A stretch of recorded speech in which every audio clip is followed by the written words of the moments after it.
उमर साहब, national conference parliamentary इंतखाब में किस जगह पर है और कहाँ पर नजर आ रही है? तो आप 4 जून तक वेट करिए ना।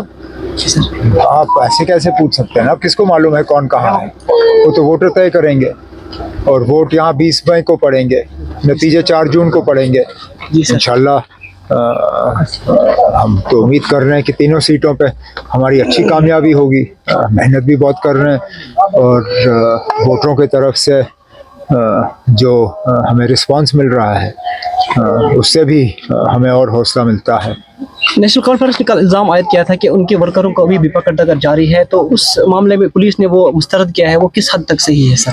देखिए, हमने तो नाम दे के, हमने तो कोई हवा में तो बात नहीं की। हमने नाम दिए उनके जिनको पकड़ा गया है।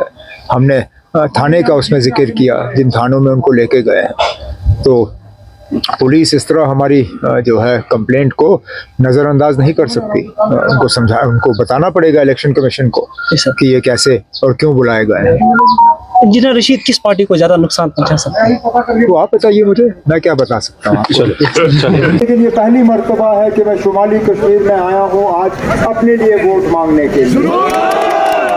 मैं एक मौका चाहता हूँ, मैं चाहता हूँ कि आप लोग मुझे एक मौका आपकी नुमाइंदगी और आपकी खिदमत करने का दें, क्योंकि जिस दौर से हम गुजर रहे हैं वो जम्मू कश्मीर के लिए एक बहुत नाजुक दौर है।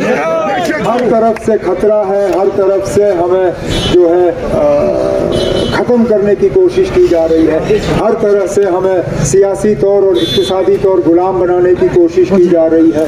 5 अगस्त 2019 को जो हुआ वो अभी हमारी याद में ताज़ा है, लेकिन उसके साथ साथ और भी हमारी ज़मीन को लेके, हमारे रोज़गार को लेके, हर लिहाज से देखें तो यहाँ लोग परेशान हैं। इस परेशानी के लिए बहुत ज़रूरी है कि आपका उम्मीदवार वो हो जो कम से कम दिल्ली जाके पार्लियामेंट में अंदर घुस के आपके लिए बात कर सके, आपकी नुमाइंदगी कर सके। यहाँ रियासत में जो हालात हैं उनको वहाँ पे, क्योंकि वो लोग झूठ बहुत बोलते हैं, वो कहते हैं ना अब यहाँ सारा कुछ ठीक है। कितना ठीक है ना, हमें मालूम है। हर लिहाज से हम पीछे हैं, चाहे सियासी लिहाज से हो, तरक्की के लिहाज से हो।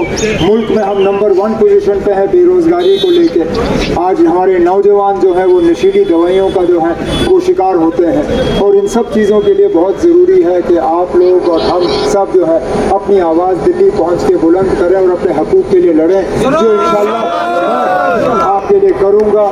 तो शर्त ये कि मुझे एक मौका मिले आपकी खिदमत और आपकी नुमाइंदगी करने का। इसलिए एक गुजारिश, यही गुजारिश कि मेरा बटन जो है दूसरे नंबर पे होगा। आपको ज़्यादा ढूंढने की ज़रूरत नहीं पड़ेगी। इन 24 उम्मीदवारों में 24 बटन आपको ढूंढना नहीं है।